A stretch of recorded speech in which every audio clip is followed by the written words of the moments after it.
We're back in Lynn Matava's kitchen, a nutrition educator with the University of Maryland Extension. And this week, Lynn has a recipe for tofu tacos. Let's check it out. I want to talk to you today about a plant-forward way of eating where plants are the centerpiece of your plate. So we're thinking fruits, veggies, whole grains, legumes, nuts, and seeds. And these are going to be the first things we put on the plate. And then we're really boosting our diet with nutrient-rich foods that have all the vitamins and minerals. So today I'm going to show you something I don't show you a lot, but we're going to talk about tofu and ways that we can use it. So if you've not ever had tofu before, it's also called bean curd. It is a soybean food product where basically soybeans are soaked and ground up and then they formed into this, pressed into this sort of spongy, protein-rich, veggie-rich loaf. And what's really neat about tofu is it does not have really any flavor at all. So it absorbs the flavors of whatever you put in it. So if you consider yourself a chef or someone who can really whip up some flavors in the kitchen, this is a great canvas for doing it. And what we're going to do today is just a really easy intro thing. Basically make these into tacos. So I've already drained the water off of this. It comes in this floating in water, and sometimes recipes will tell you to soak them. You don't really need to for this, or not soak, I'm sorry, to press it and get the water out. We don't need to for this. It's already going to get some time in the oven to do that, and all I'm really doing with this is just crumbling it up. It crumbles up pretty easy.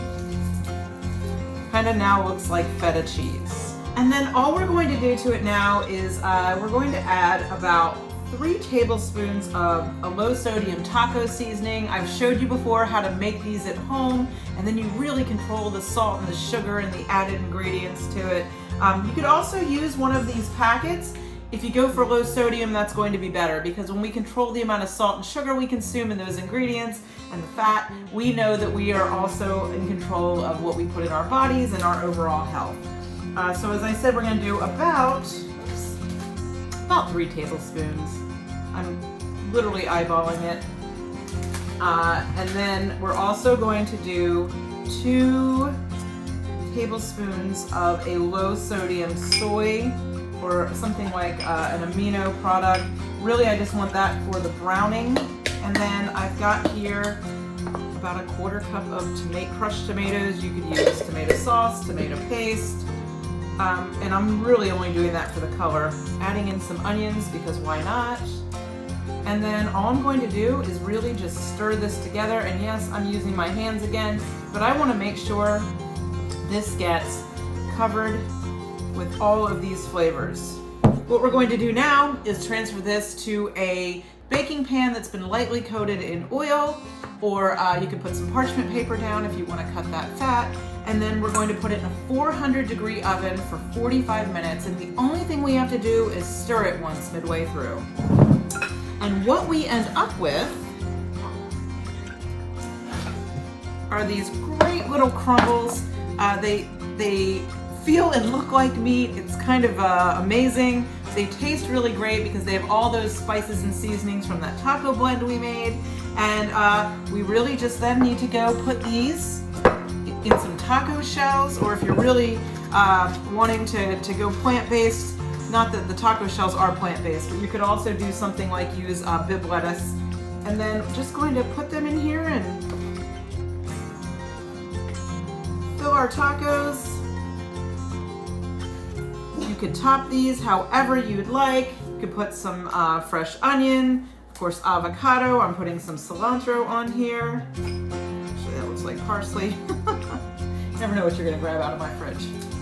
And really that's it. Here we have this great easy plant-based meal that we can eat anytime. And the benefits of eating more plants and a little bit less of the processed foods and meats means we're gonna boost our health, we're gonna help our body reduce inflammation, reduce the chance for things like heart disease and other chronic diseases. And you can do this by just starting with 1 or 2 nights a week by swapping out the meat and making the veggies the center. And then as you get comfortable with that, keep adding on to it until you really are eating with a plant-forward diet. It's good for you and it's good for the planet. It's also pretty good for your taste buds. I encourage you to try this one, and if you do, please let us know what you think. As a reminder, we do have all of Nutrition Educator Lynn Matava's tips and tricks on our website. Just head to the WMDT.com and click on the Good Morning Delmarva tab. And you can share your version of this delicious recipe by using the hashtag UMDYum. And I know, Tiara, I'm sure you've cooked with tofu before. I've actually had it myself. It's pretty decent when you get the herbs and the spices on there. Actually, I've cooked with it in a broad sense, not personally. Okay. I usually use mushrooms as a meat I got substitute, you. so I'm actually seen that, yep. interested in how tofu would fare. You know, maybe with some extra sauces. Maybe I might actually try and check that out. And it did look like taco meat, I guess. Yes, it definitely did. Definitely a good substitute there. Trick my brain, and I'll eat healthier. Exactly. That's a good point.